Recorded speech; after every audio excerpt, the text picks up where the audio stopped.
Hi, this is Michael Buffer, and welcome to the BoxHard Podcast.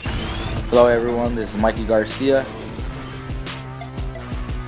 This the monster from the swamps, Regis Rougarou Program. Hey, what's up? This is King Carlos Molina, former IBF world champ. This is Michael, the Bounty Hunter, 2012 Olympian and your people's champ. This is Charlie Edwards, flyweight champion of the world. This is Fast Eddie Chambers, and you're listening to the BoxHard Podcast with my main man, Joey Coastman. Hello, everybody, and welcome to episode 555 of the BoxHard Podcast. I'm your host, Joey Coastman. I'm riding solo once again. There was no point getting Eddie on the show because it's such a bite-sized show again, same as last week, really. No guest, very bite-sized, not too much to go over, so it's just going to be one very quick show, just pretty much discussing the fights from last week and then the fights coming up this week. So it's gonna be very short and sweet. I'm gonna dive straight into the review part then. It went down at the Desert Diamond Arena last Saturday in Glendale, Arizona. Over here we saw Jesse Bam Rodriguez rack up a win, another weight division, a KO for him in round 6 against Antonio Vargas. Was a very dominant performance from Bam Rodriguez. Well, I say dominant in terms of how he put his punches together when he was flowing. But Vargas, he didn't make a horrendous start to the fight. He boxed okay. He definitely won a couple of those rounds. But yeah, Jesse Bam Rodriguez, showed his class, and that was a very strange combination that got things done and dusted in the end. A good stoppage for him. Also on that card, on the undercard, we saw Elif Turhan, the Turkish fighter. She got a successful defense of her IBF lightweight world title, a unanimous decision over 10-2s against Gabriela Tellez.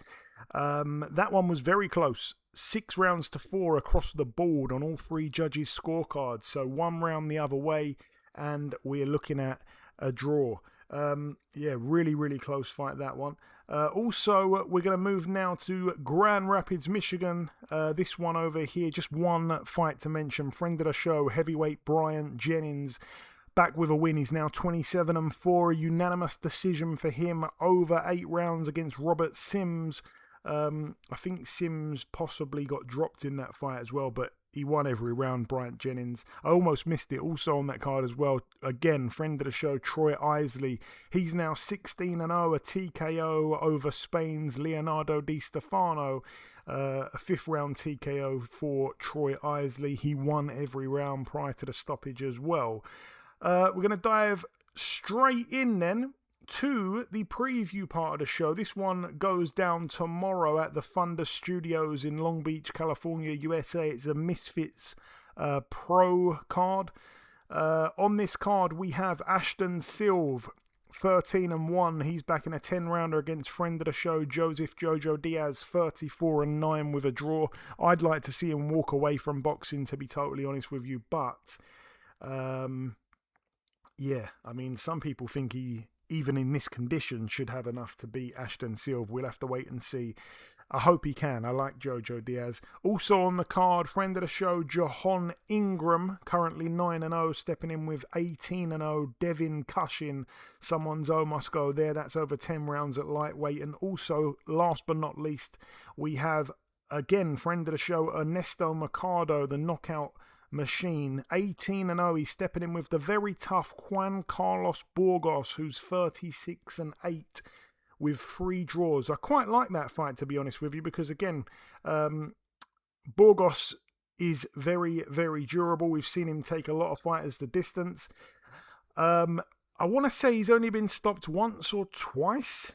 No, he didn't get stopped. No, he's never been stopped. Sorry, I'm making that up. I knew he was really, really, really tough. But yeah, he's gone the distance with some great names. Xavier Martinez, Devin Haney, Andy Cruz, Keyshawn Davis, Mikey Garcia, and the list goes on. So a very tough guy, and Ernesto Mercado will probably bank some valuable rounds there.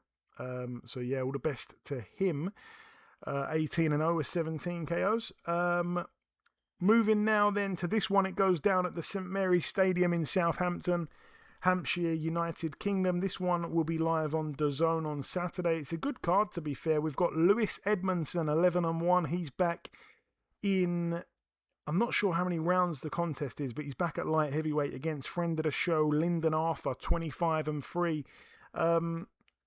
Again, that's a very, very interesting fight, to be honest with you, because Lyndon Arthur not too long ago beat Brad Ray, and I thought that the phone would ring for him. And what I mean by that is there'd be another big opportunity, and I wouldn't have expected it to be right down the undercard on a Ryan Garner undercard. It almost doesn't make sense, but he gets in with Lewis Edmondson, and I think it's a tough fight. I really rate Edmondson. I think the one loss he had to Daniel Lapine probably shouldn't have been a loss. I think Lyndon knows that as well. We spoke to Lyndon a few weeks ago. It's a really good fight, that. Lyndon's obviously more experienced, but you wouldn't want to write him off. You wouldn't want to write off Lewis Edmondson, who's a very good fighter. Also on the card, this is a very, very risky fight, I think. There's a guy from Georgia on the card. I've noticed that he's managed by Egis Klimas, who obviously has had a lot to do with Eastern European fighters. Had a lot to do with the likes of Alexander Usyk and Sergei Kovalev, and the list goes on, Egis Kavalowskis, lots of guys. He is actually managing this guy. So the guy's 3-0 with 1 KO, but he's stepping in with Liam Dillon, who I think can be a real hard night's work for anyone, and that is a 8-round contest there. So that's going to be interesting. That'll go the distance, I'm sure of that. But, Liam Dillon is a tough night's work, especially for a guy that's only 3-0. Maybe this guy was a really good amateur, but I've never heard of him. The guy's name is Lasha Guruli. Guruli, I think, actually. Lasha Guruli. Never heard of the guy. Also on the card, we have friend of the show, Brad Pauls, 21-2 with a draw. He's back against 15-1 Bradley Goldsmith.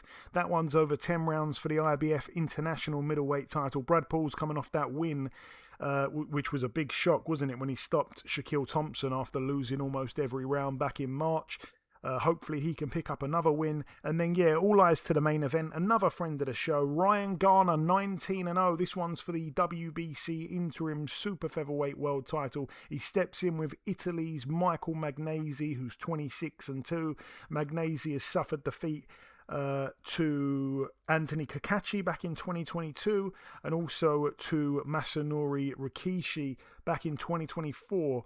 But no, he's a decent fighter, the Italian. He's not a bad fighter. I remember that fight with Kakachi. It was a close fight, like I say, a split decision. And that was on the undercard of Joyce and Parker back in the day. But yeah, this will be a tough fight, but I just really like Ryan Garner. I think he's got a fabulous style, very aggressive, comes forward, throws a lot of punches. I think he's getting better and better. He can punch. He's a real fit guy as well. So I think that he's going to take some beating, to be honest with you. I think he's going all the way to the top, and I hope he is.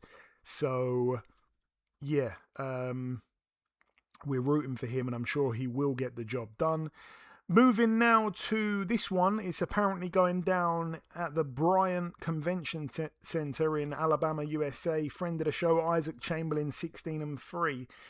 He might actually have a win, because apparently he was supposed to have boxed last week, but I don't know. I haven't seen anything solid if he actually did box or not. So I don't know if he's 16-3 or 17-3 now. But apparently he's back out again this weekend against Nathan Bedwell, who's 8-22 with a draw. All the best to Isaac Chamberlain. Whether or not the fight's still happening, I'm not entirely sure. And then we move to next Wednesday. It's the final card to preview here. It goes down next Wednesday, so this fight would have already took place by the time we record next week's show, but it goes down in a place called Tennyson at the Pat Rafter Arena. We have the IBF welterweight world champion Lewis Crocker, 22-0, defending his belt against Liam Parrow, 27-1. I find this a really interesting fight. I know that Liam is kind of looked at as the favourite here and maybe the tidier boxer.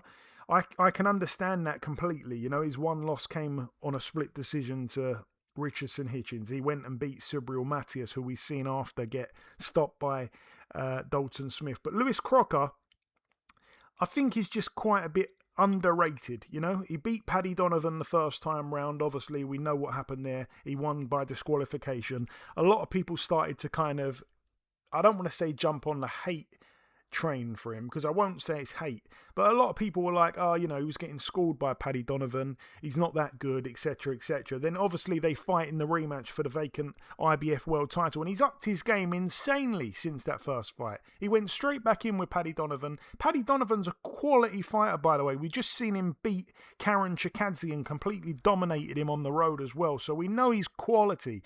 But I was just really impressed with Lewis Crocker in that rematch, and I just think he upped his game to a serious standard. And just for that reason alone, I think this is not a foregone conclusion. I think he's got a good chance in this fight.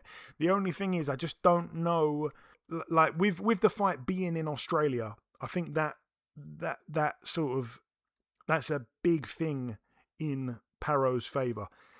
The champion having to travel all the way over there. Yeah, I think that's a big thing. I think that could play a factor here. I'm not saying that they're gonna hand in a dodgy decision, but I just think that can be very disruptive. That much of a change to the time zone and everything, the temperature, everything. You know, it's a completely different place to what he's used to. Obviously, living in Belfast. So I wish him well. I hope he can come back with his belt. But it's going to be a tough fight. It's going to be somewhat of a chess match. But I have to say, credit where it's due. He's looked really good under Billy Nelson. So may the best man win. Hopefully he gets the job done. We want to see those belts stay in Britain.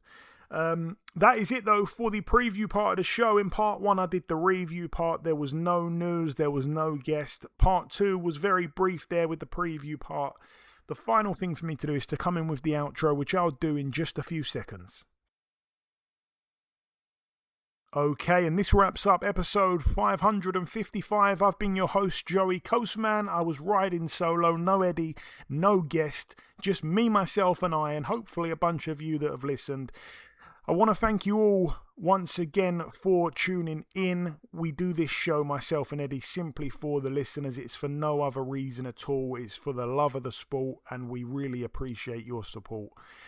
Stay safe, people. Enjoy your weekends, and we'll see you all again same time next week. Goodbye.